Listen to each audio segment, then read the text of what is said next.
છોટાઉદેપુર નગરપાલિકાના ભાજપના સત્તાધીશોએ વિરોધ નોંધાવ્યો છે. ગેરકાયદેસર રીતે ખનન લઈ નગરમાં પાણીનું સંકટ સર્જાતા કલેક્ટરને આવેદનપત્ર આપ્યું છે. છોટાઉદેપુર નગરપાલિકાના ભાજપના સત્તાધીશોએ જિલ્લા કલેક્ટરને આવેદનપત્ર આપ્યું છે. નગરપાલિકાના પ્રમુખ, ઉપપ્રમુખ અને કારોબારી અધ્યક્ષના અધ્યક્ષતામાં નગરપાલિકાના તમામ સભ્યોએ જિલ્લા કલેક્ટરને રેલી સ્વરૂપે આવેદનપત્ર આપ્યું હતું. છોટાઉદેપુર નગરપાલિકાના વારીગૃહ આસપાસ મોટા પ્રમાણમાં રેતી ખનન થઈ રહ્યું છે.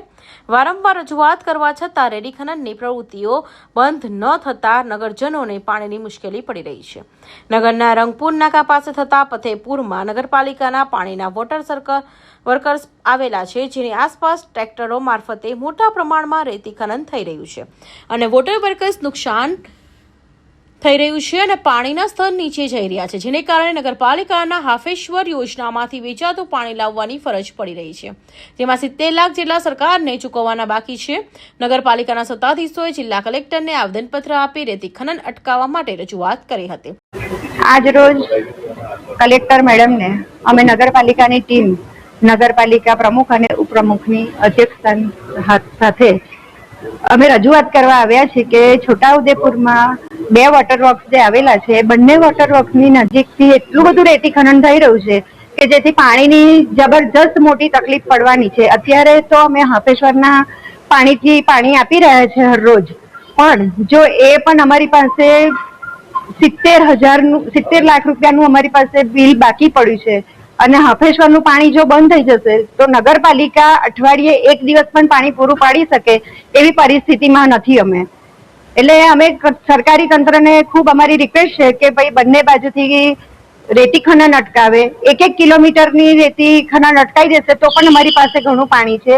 ચેક ડેમના એ લોકો દરવાજા પણ લઈ ગયા છે અને ઘણી પરિસ્થિતિ ખરાબ ઊભી કરી દીધી છે રેતી ખનન માફિયાઓએ. એટલે હવે એના માટે બહુ જ આકરા પગલાં લેવા પડશે અને જો કદાચ તંત્ર નિષ્ફળ જશે તો અમે બહેનો રાત્રે નદીમાં ઉતરીને રેતી માફિયા સાથે ફાઇટ આપીશું. તારીખ 2/4/2026 ના દિવસે આજે છોટાઉદેપુર નગરપાલિકાની ટીમ છોટાઉદેપુર નગરપાલિકાના પ્રમુખના અધ્યક્ષસ્થાને આજે અમે કલેક્ટર મેડમને મળવા આવેલા અને એક આવેદનપત્ર આપવામાં આવ્યું છે. છોટાઉદેપુર નગરની આજની તારીખની અંદર પાણીના લીધે જે સમસ્યા ઊભી થવાની છે એના માટે મેડમને આજે અમે જાણકાર કર્યા છે. છોટાઉદેપુર નગરમાં આ રેતી ખનન જો બંધ ના થાય, અમારા જે છોટાઉદેપુર નગરપાલિકાના વોટરવર્ક્સ, ફતેપુરાનું વોટરવર્ક્સ અને અહીં અલીરાજપુર નાકા પર જે વોટરવર્ક્સ છે એની આજુબાજુ જો 1 કિલોમીટર સુધી રેતી ખનન બંધ ના થાય તો અઠવાડિયામાં 1 દિવસે પાણી આપવાનું આવે નગરમાં એવી પોઝિશન ઊભી થશે. એના માટે આજે અમે વહીવટી તંત્ર અને મેડમને જાણ કરેલ છે. અમે આજે કલેક્ટર મેડમને આવેદનપત્ર આપ્યું છે અને ખાણ ખનીજ વિભાગમાં અવારનવાર અમે રજૂઆત કરી જ છે અને જો આ નહીં રોકાય તો નગરમાં પાણી આપવાનું બહુ મુશ્કેલ બની જશે. હાલ છોટાઉદેપુર નગરની અંદર હાપેશ્વર પાણી પુરવઠા યોજનાની અંદર જે પાણી અમને મળે છે એનાથી અમે પાણી આપી રહ્યા છે, પણ એની અંદર પણ છોટાઉદેપુર નગરપાલિકાને 70 લાખ રૂપિયા ભરવાના છે, એ બાકી છે.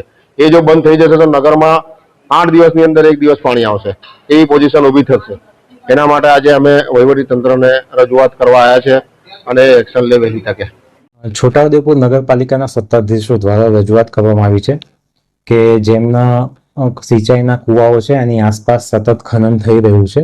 એ બાબતે અગાઉ ટેલિફોનિક ફરિયાદો એમણે કરેલી છે, જે બાબતે અમારી કચેરી દ્વારા વારંવાર પેટ્રોલિંગ કરવામાં આવે છે, ટ્રેક્ટર પકડીને કેસ કરવામાં આવ્યા છે અને આ વર્ષે સૌથી વધુ છોટાઉદેપુરમાં ટ્રેક્ટરના કેસ કરવામાં આવેલા છે. એટલે 24 કલાક અમારું પેટ્રોલિંગ ચાલુ જ રહે છે અને વધુમાં હવે આજે એમણે જે રજૂઆત કરી છે એ બાબતે અમે એવો નિર્ણય લીધો છે કે ત્યાં 24 કલાક અમે અમારા ગાર્ડ ત્યાં રાખશું કે જેથી જો કોઈ ચોરી કે એવું પ્રશ્ન ઉપસ્થિત થાય તો અમારી ટીમને સતત એ લોકો અપડેટ આપી શકે અને અમારી ટીમ દ્વારા પકડી શકાય ચોરી કરતા તત્વોને.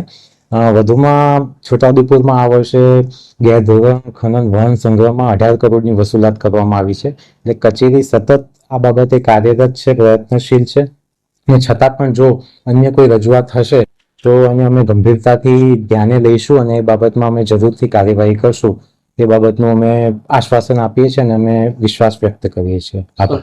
હું વિપુલ સોલંકી, ભૂસ્તરશાસ્ત્રી ઇન્ચાર્જ, છોટાઉદેપુર. મોહસિન સુરતી, છોટાઉદેપુર.